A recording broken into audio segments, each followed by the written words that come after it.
Bonjour et bienvenue dans le podcast Au cœur du sens. Je suis Audrey, coach professionnel certifié et auteur. Et pour cet épisode, c'est une spéciale interview. Donc tu peux retrouver la vidéo intégrale sur YouTube. Et puis on démarre. Et donc aujourd'hui, j'ai le plaisir de recevoir Florian. Florian, le deuxième acolyte de Fragments d'essence. Donc Florian, je t'ai découvert lors du podcaston. Et plus particulièrement lors d'un échange perso, mais on va y venir sans doute après. Déjà, merci. Merci beaucoup d'être ici. Merci à toi pour l'invitation et bonjour tout le monde. Je voulais déjà te demander, est-ce que tu peux te présenter? Waouh, me présenter. Je suis quelqu'un, j'aime bien me définir en fait comme un rêveur de réalité. C'est-à-dire que depuis quelques années maintenant, j'ai plein d'envies, plein de petits rêves un petit peu à suivre. Et donc, ma philosophie du moment, c'est d'essayer de suivre un petit peu ces envies-là, sans trop d'a priori, même si j'ai pas forcément les compétences pour. Je me dis, allez, aujourd'hui, je fais tel choix, je vais aller dans telle direction, sortir un petit peu de ma zone de confort. Et voilà pour le rêveur de réalité. Et sinon, pour mon parcours, en fait, alors je viens des Vosges à l'origine, comme Alex, hein, c'est là où on s'est rencontrés. Et donc, j'ai fait un cursus d'ingénieur. Donc, je suis ingénieur généraliste avec une spécialité en mécanique. Et donc, je travaille actuellement à temps partiel en tant qu'ingénieur, hein. Et j'ai une petite activité à côté, effectivement, du podcast Fragment d'essence. Et je me fais aussi un petit peu plaisir en composant un peu de la musique sous le pseudo Frozen Paradise. J'ai découvert ta musique, très intéressante, très calme, très sereine. Je disais à ma fille quand je l'écoutais, je dis ça, c'est des musiques que je peux écouter en travaillant. Ouais. Tu les composes comment? Tout sur ordinateur. C'est sur des logiciels un peu spécifiques. Je travaille sur FL Studio. Oh non. T'inquiète, je t'entends encore. C'est encore frisé au niveau de la vidéo, mais je t'entends. Remarque, là, je t'entends plus, mais... Ah, ça y est, t'es revenu. Voilà, j'espère qu'il va pas y avoir trop de coupures comme ça parce que Ça fait sinon, du ça va suspense. pas. Ça fait du suspense. Tu veux que je reprenne où?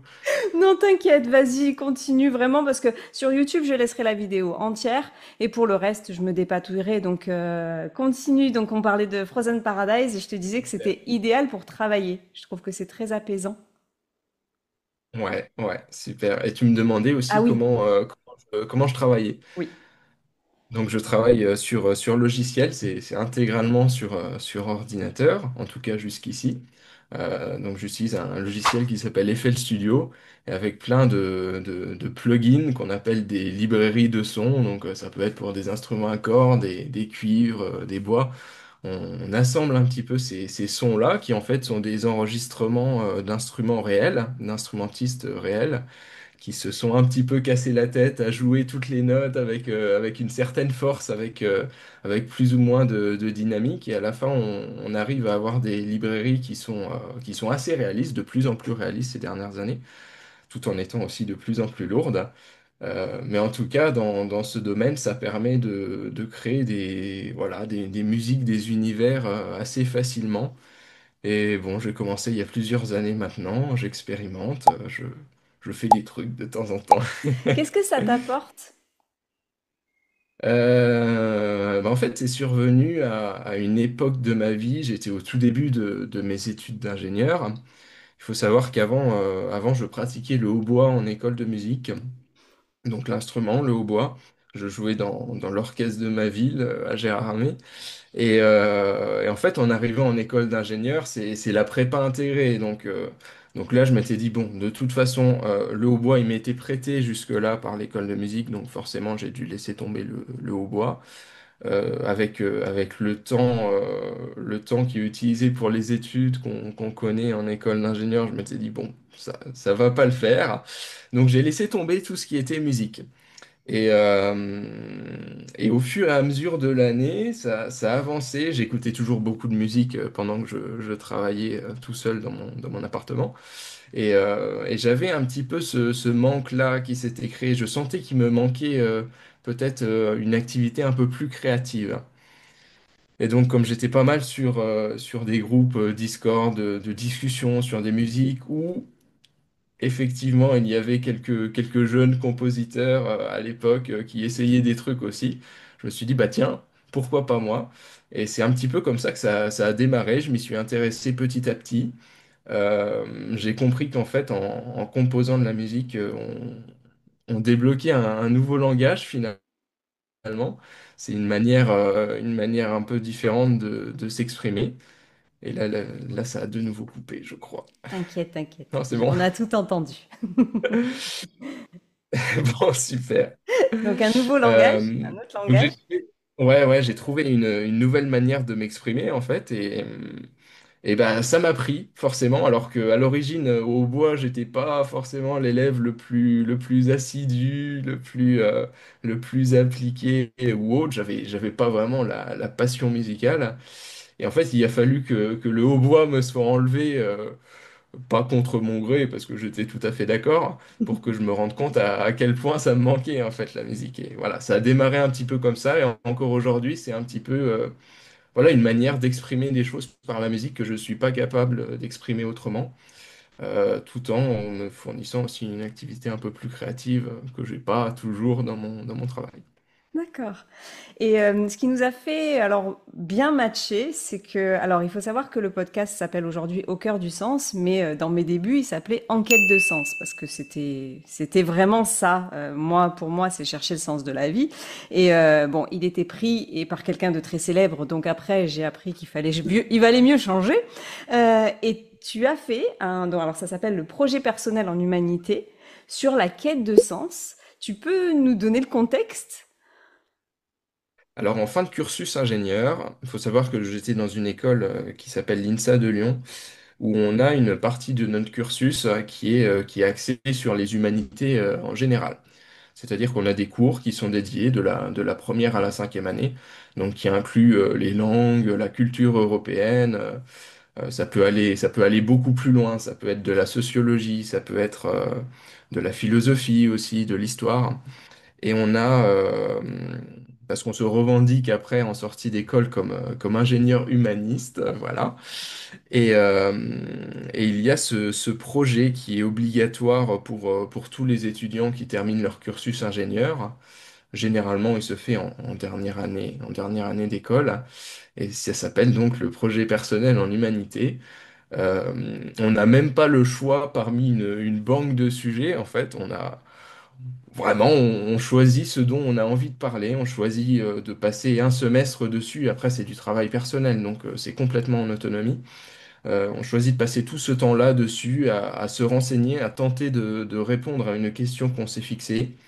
Euh, Il n'y a pas énormément de pression là-dessus non plus du point de vue scolaire, parce que bon, ça rapporte un crédit ECTS sur les 30 nécessaires par semestre.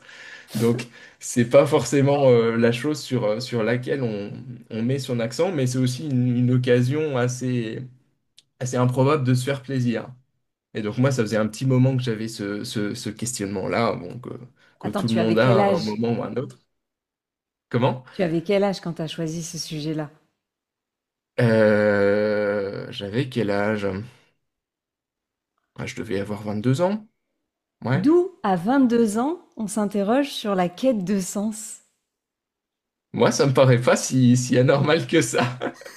Je Alors, me ça me suis paraît toujours... pas anormal parce que je pense que je m'interroge sur le sens de la vie depuis même mon adolescence. Mais c'est vrai que c'est très surprenant. En plus, ton travail, il est très profond. Il y a énormément de références. J'ai appris beaucoup de choses grâce à toi. Mais à 22 ans, du coup, t'as mené comment? Tu l'as choisi comment à ce moment-là? Est-ce que ça te titillait? C'était quoi? Ça vient d'où? Oui, en fait, ça faisait depuis plusieurs années, c'était sous-jacent, à peu près à partir du moment où je suis arrivé en école d'ingénieur, en fait, hein, où je ressentais quand même un décalage avec le monde qui m'entourait. des questions existentielles qui ont commencé à apparaître sur mon avenir, sur ce que j'allais devenir après les études, si ce monde était fait pour moi en fait.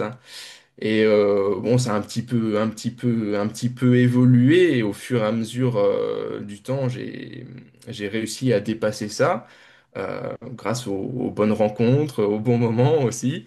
Euh, et puis, il me restait quelque part à mettre pas un point final, mais à essayer de terminer sur une conclusion.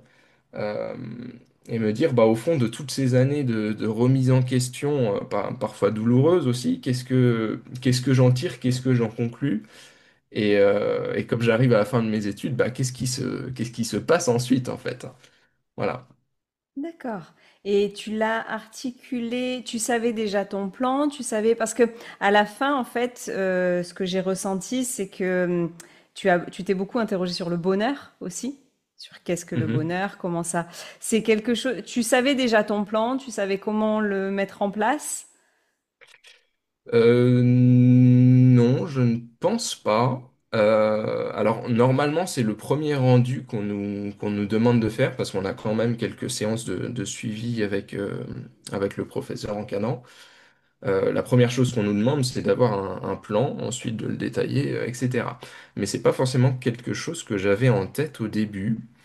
En fait, ça s'est construit assez progressivement quand je regarde en arrière. J'ai été aussi beaucoup sur le rush à la fin parce que c'est devenu un projet de plus en plus conséquent. J'ai pas mal excédé les attendus sur ce PPH-là. Mais au final, j'avais trouvé quelque chose qui me... Voilà, c'était devenu assez passionnant pour moi et j'avais vraiment envie, c'est tout l'intérêt du PPH, j'avais vraiment envie de répondre à ces questions et je me suis dit, bon, je vais aller jusqu'au bout. En réalité, je pense que la quête du sens, c'est un processus qui n'est pas linéaire, donc on continue à se poser des questions, à faire des ajustements un peu toute notre vie, et si c'était à refaire, je changerais probablement une petite partie de ce texte, mais je sais même plus d'où je suis parti pour arriver à cette C'était la conclusion-là. construction, en fait, de toi. Alors, c'est vrai que c'est Ouais, 40, 47 pages hors annexe, je crois, ou 48 pages hors annexe. Euh, ouais, une cinquantaine, c'est bien ça. Très, très documenté. Qu'est-ce que tu en as retenu?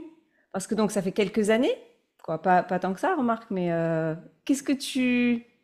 Aujourd'hui, qu'est-ce que tu en as retenu de ta quête, ton interrogation sur la quête de sens?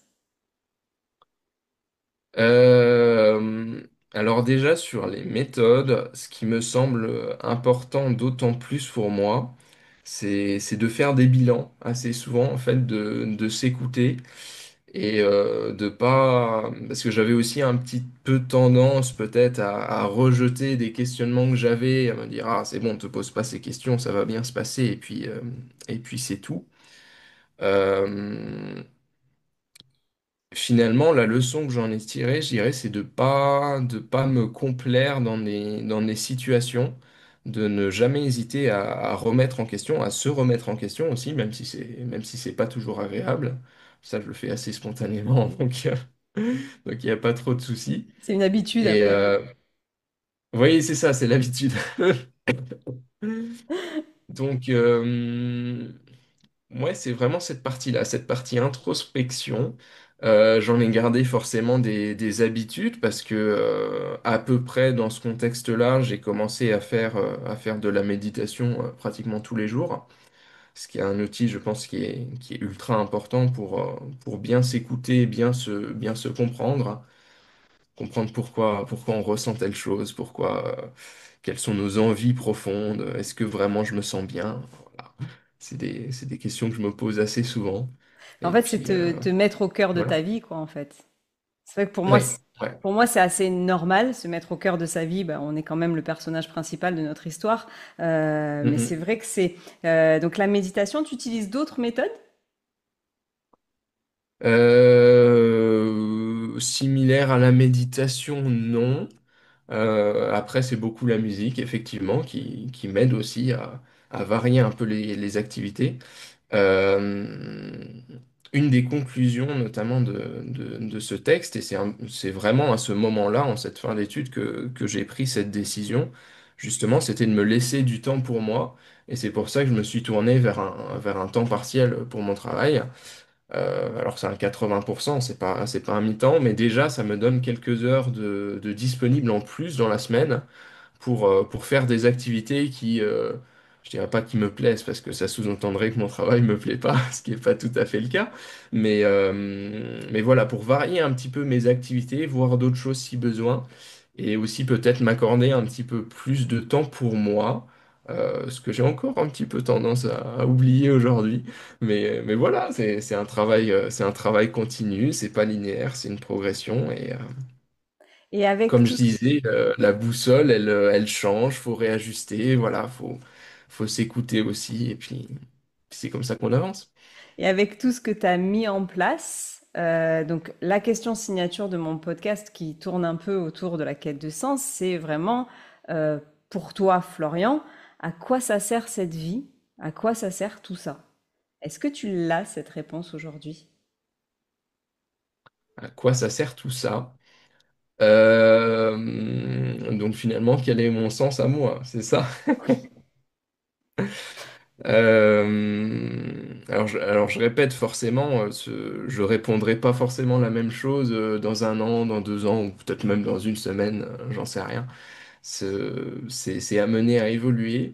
Mais moi, mon sens aujourd'hui, ce serait plutôt un sens collectif, je dirais, plutôt que purement individuel, qui est de dire, bah, j'ai envie de quitter ce monde en laissant à mes enfants et aux générations futures en général la planète dans un meilleur état que je ne l'ai trouvé en arrivant. Voilà, D'accord. pour, euh, pour parler assez globalement.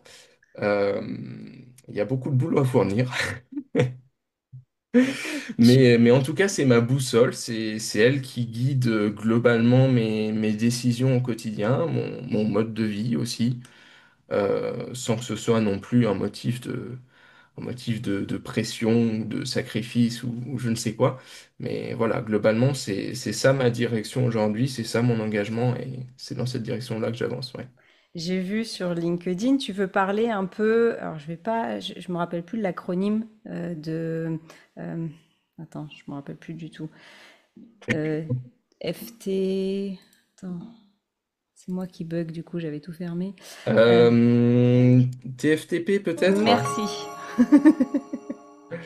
Oui, ça c'est un organisme qui commence à être assez reconnu sur LinkedIn. Comment je pourrais le décrire? Hmm. Je, je, je les suis beaucoup, mais je ne suis pas forcément impliqué dedans.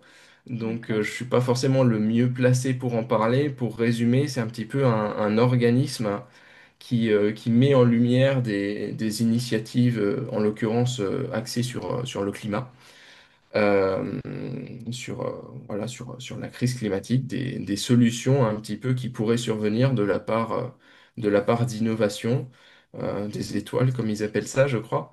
Et donc qui vise à quelque part susciter un élan citoyen pour financer ces innovations-là et leur donner les moyens voilà, de passer à l'échelle commerciale et de répandre dans le monde sous licence libre et open source, hein, voilà, des innovations qui permettent globalement d'améliorer certains processus, que ce soit la récupération d'énergie par les vagues ou l'utilisation de voiles sur des navires commerciaux, des pompes à D'accord. chaleur nouvelle génération. Voilà, globalement, c'est un petit peu de ça dont il est question avec TFTP.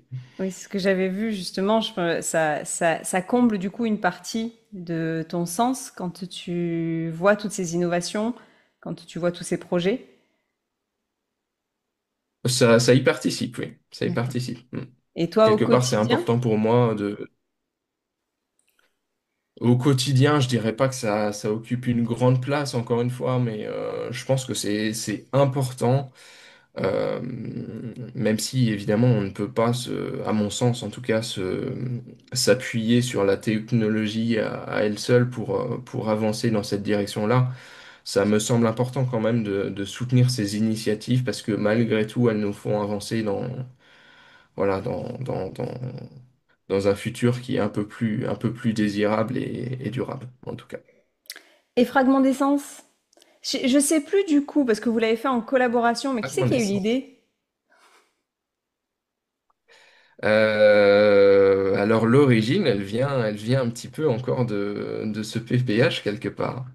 Ah, Elle remonte même à un petit peu plus loin. Il y a quelques années, c'était à mon retour d'échange universitaire en Norvège. J'ai eu l'opportunité en fait de participer à un concours speaker organisé par l'INSA, donc mon école. Concours speaker qui est affilié en fait aux événements TEDx.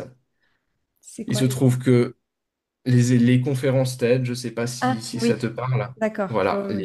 les TEDx, c'est des conférences TED, mais juste organisées, comment on dit? Euh, c'est pas dépendant de l'organisme principal. Ce sont, voilà, en l'occurrence, des écoles, je sais pas si des entreprises le font, mais oui, globalement, des écoles, des organismes qui décident d'organiser indépendamment. Voilà, c'est ça que je cherchais, D'accord. des conférences qui sont en tout cas sous l'étiquette TEDx. Voilà. Et il se trouve que par je ne sais quel miracle, je me suis retrouvé gagnant. On était deux de cette édition du concours speaker. Et en fait, les gagnants avaient l'opportunité de participer à des conférences TEDx. En tout cas, une conférence TEDx organisée par l'association de l'école. Non pas en tant que spectateur, mais en tant que speaker. Voilà. C'est comme ça que je Ah me suis oui. retrouvé un petit peu là, sans trop savoir pourquoi j'y étais. Et étrangement, ce jour-là, en fait, que j'attendais avec pas mal d'impatience, tu t'imagines, j'étais pas... Je passais en dernier déjà, il faut le savoir. Il y avait 8 speakers, je passais en tout dernier, donc bon, un petit peu la pression. Et en fait, au fur et à mesure que ça avançait, j'avais la possibilité de discuter avec les autres invités, qui pour le coup étaient souvent des personnalités. Et j'oubliais que j'avais un speech à venir après. Et, euh, et en fait, ce que je retiens vraiment de cet événement, c'est ça, c'est les rencontres, la transmission. Et à ce moment-là, en fait, il y a eu une petite bascule qui s'est opérée. Et je me suis dit, ah mais en fait, c'est ça que je veux faire. Je veux transmettre des choses. Euh, on avait un réalisateur de documentaires et photographe animalier, Emmanuel Rondeau. On avait un avocat spécialiste international des questions d'éthique animale, Alex O'Connor. Il y avait une créatrice de podcast, du podcast Nouvel Oeil, Victoria Guillaumont. Et c'est un peu ça qui m'a donné l'envie, quelque part. C'est un petit peu la genèse du podcast où je me suis dit, j'avais déjà un petit peu cette idée de podcast avant parce que une connaissance en fait depuis quelques années maintenant. Et ça a fait un petit peu germer le truc. Et ce qui en est ressorti, c'est bah, pourquoi attendre plusieurs années, comme j'avais tendance à me dire, oh bah dans quelques années peut-être, j'y penserai, je créerai un truc. Et, et la leçon, c'était bah non, fais-le tout de suite en fait. Et, euh, et parallèlement, j'ai eu mon premier stage enfin plutôt mon stage final en entreprise qui est arrivé. J'ai logé chez l'habitant. Euh, c'était une colocation intergénérationnelle. Là encore, j'ai énormément apprécié nos échanges, nos discussions, et ça a renforcé cette idée-là. J'ai commencé à en parler à Alex en lui disant vraiment ce serait super de créer un podcast, mais on va interviewer non pas des personnes qu'on trie toujours sur le volet, qu'on invite ou autre, juste on va dans la rue, on fonce. Et, euh, et ces gens dont on ne soupçonne pas les richesses intérieures, dont on ne soupçonne pas l'histoire, en fait, qui ont plein de choses à nous apprendre, qui se sont posées ces questions qu'on se pose toujours aujourd'hui, que sont le bonheur, l'amour, la quête de sens, bah allez, on va leur poser ces questions et on va bien voir ce que ça donne. Peut-être que ça marchera pas, peut-être que ça marchera. En tout cas, l'essentiel, c'est d'essayer. Et Ça voilà, c'est fait, un petit peu comme ça que c'est arrivé. ça fait plus d'un an, c'est ça maintenant? Ça fait plus d'un an qu'on l'a lancé. Oui, Ouais, c'était c'était en ça, je... avril dernier. On l'a mûri quand même un petit bout de temps. Il s'est passé presque un an entre la première fois où on en a parlé et le véritable lancement. Ouais. Mais ouais, Mais ouais. j'adore parce que c'est plein d'authenticité. plein de euh, je sais pas, c'est frais, en fait, c'est frais et j'aime beaucoup et j'ai trouvé que c'était une très belle initiative, effectivement. On trie pas, on y va parce qu'il y a énormément de personnes qui ont plein de choses à dire et c'est vrai que c'est top. Est-ce que tu as un dernier mot pour la fin? Un Un dernier mot pour la message fin. à faire passer, une envie Ouais, j'ai sup. rien préparé, moi. C'est normal, c'est ça. Et d'habitude, c'est toi qui interviews, mais tu peux pas préparer les gens, hein. Oui, oui, bah oui, oui, oui, oui, oui. Oui, je suis bien de l'autre côté du micro, mais C'est ça. sinon, ça va Est-ce moins. que tu vois quelque chose ou Bah, je vais peut-être redire ce que j'ai dit au milieu de l'entretien aux gens qui nous écoutent. Peut-être, si vous ne le faites pas déjà, écoutez-vous. Euh, Ne négligez pas l'importance de l'introspection, de l'ennui aussi, parce que l'ennui, on le voit un petit peu négativement, mais bon, c'est l'origine de la créativité, de toutes ces idées un petit peu timbrées que j'ai pu avoir. Et ouais, prenez le temps, vous mettez pas trop la pression, euh, mais surtout, ouais, écoutez-vous, croyez en vos rêves et foncez, osez. Parfait. Merci beaucoup, Florian. Alors, cher auditeur que je tutoie habituellement, je te remercie d'avoir écouté jusqu'au bout. Je te souhaite une bonne journée ou une bonne soirée et je te dis à la semaine prochaine pour un nouvel épisode. Merci beaucoup, Florian. Merci Audrey.